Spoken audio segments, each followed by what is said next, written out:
नमस्कार बच्चों, मैं अखिलेश सर आप सभी लोगों का अखिल एकेडमी में स्वागत करता हूं। बच्चों, आज हम लोग बात करने वाले हैं कक्षा 11 से ही कक्षा 11 की पदावली के तीसरे पद पर बात करने वाले हैं। उससे पहले मित्रों मैं आपको बता दूं कि यदि 9 से 12 तक की हिंदी आपको पढ़ना है या आपके संपर्क में जितने लोग हैं उन सभी लोगों को धीरे धीरे एक एक करके आप जोड़ने का प्रयास करें अखिल एकेडमी में। और यदि कंपटीशन से कोई संबंधित हो, कंपटीशन पढ़ना हो, तो उसको आप प्रयागराज एकेडमी कानपुर में जोड़ें। तो आइए मित्रों, हम बात करते हैं आज के अपने तीसरे पद के बारे में कक्षा 11 से। जैसा कि देख रहे हैं कक्षा 11 पदावली कबीरदास की पहला चैप्टर चल रहा है अभी, और पदावली में ये तीसरा पद है। यहाँ हमने लिखा है तीसरा पद। अब इस पर हम चर्चा कर लेते हैं कि कबीरदास ने क्या कहा है। कबीरदास जी कहे क्या है, बाह्य आडंबर को देख करके, जो बाहरी दिखावा है उसको देख करके उनका मानना है कि ईश्वर की प्राप्ति हमें तब संभव होती है जब हम ईश्वर को मन से चाहते हैं, हृदय से चाहते हैं। बाहरी दिखावों से हमें ईश्वर की प्राप्ति नहीं होती है। तो वही कबीरदास कहते हैं कि पंडित बात बदनते झूठा। पंडित मतलब पंडितों की, विद्वानों की बात मतलब बात बदनते कहते हैं झूठा मतलब झूठ।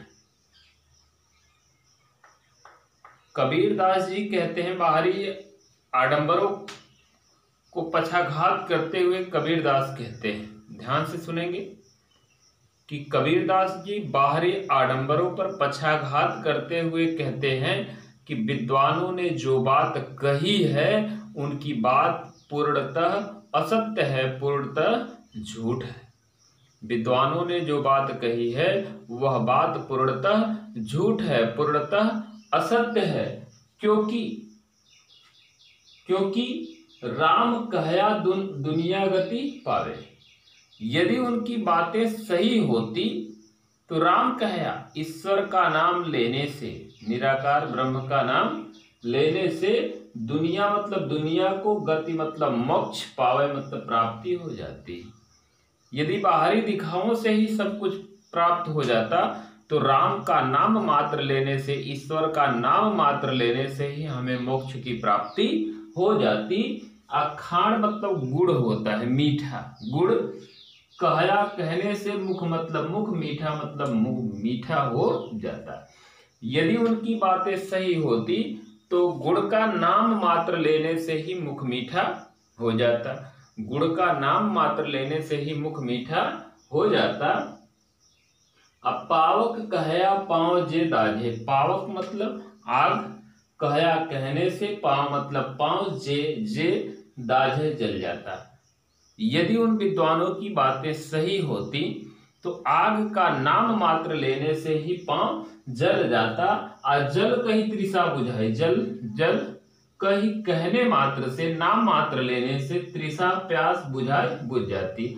और जल का नाम मात्र लेने से ही प्यास बुझ जाती। यदि विद्वानों की ये सारी बातें बाहरी दिखावे सही होते तो जल का नाम मात्र लेने से ही प्यास बुझ जाती।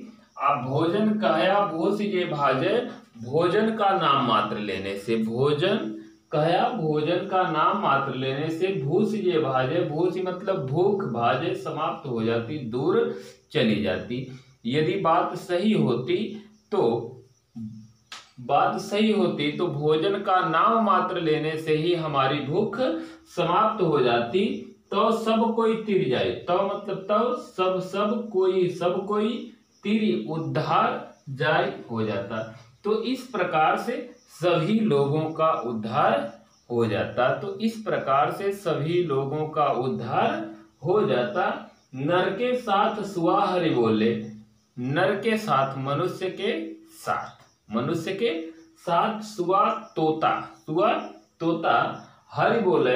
हरि के नाम का, भगवान के नाम का जाप करता है। मनुष्य के साथ ही, मनुष्य के सिखलाने पर ही तोता भी प्रभु का नाम स्मरण करता है, याद करता है, रटता है, जपता है, हरि प्रताप न जाने, उस ईश्वर के जिस नाम को वह रटता है, प्रताप महिमा न नहीं जाने जाने, परंतु उस परमात्मा के नाम की महिमा को नहीं जानता है, उस ईश्वर के नाम की महिमा को नहीं जानता है।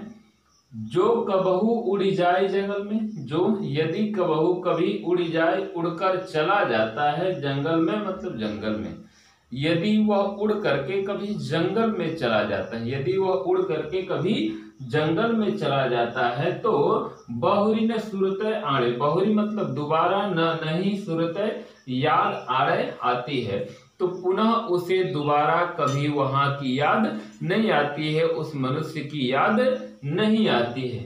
यदि वह तोता संयोगवश भाग्यवश उड़ करके उस मनुष्य के पास से जंगल में चला जाता है, तो जंगल में जाने के बाद पुनः उसे कभी उस मनुष्य की याद नहीं आती है, न ही उसे उस ईश्वर की याद आती है। साची प्रीति सच्चा प्रेम, साची सच्चा प्रीति प्रेम विषय मायासु। कबीरदास जी कहते हैं कि यहाँ के लोगों का प्रेम तो सच्ची विषय वासनाओं के प्रति है। यहाँ के लोगों का जो सच्चा प्रेम है वह विषय वासना के प्रति है, उस निराकार ब्रह्म के प्रति नहीं है, विषय वासनाओं के प्रति है। हरि भगतन सु हासी, हरि मतलब उस ईश्वर से प्रेम करने वाले, भगतन मतलब भक्तों की, हासी मतलब हंसी हो रही है। यहाँ पर उस ईश्वर से प्रेम करने वाले जो वास्तविक भक्त हैं कम हैं, जिसके कारण उनकी हंसी उड़ाई जाती है, मजाक उड़ाया जाता है। कहे कबीर प्रेम नहीं उपज्यो, कबीरदास कहते हैं कि प्रेम नहीं उपज्यो जब तक उस परमात्मा से, जब तक उस निराकार ब्रह्म के प्रति प्रेम उत्पन्न नहीं होगा। कहे कबीरदास कहते हैं प्रेम मतलब प्रेम नहीं उपज्यो मतलब उत्पन्न होगा। कबीरदास जी कहते हैं कि जब तक हमें उस निराकार ब्रह्म के प्रति, उस ईश्वर के प्रति हमारे हृदय में प्रेम उत्पन्न नहीं होगा, तब तक बद्ध मतलब बांध करके, जमपुरी मतलब यमलोक में, मतलब मृत्यु जन्म मरण यमलोक में, जासी मतलब आते जाते रहेंगे। जब तक हमें हमारे हृदय में उस निराकार ब्रह्म के प्रति सच्चा प्रेम, वास्तविक प्रेम उत्पन्न नहीं होगा, तब तक हम इस मृत्यु के बंधन से मुक्त नहीं होंगे, अर्थात जन्म मरण हमारा होता रहेगा।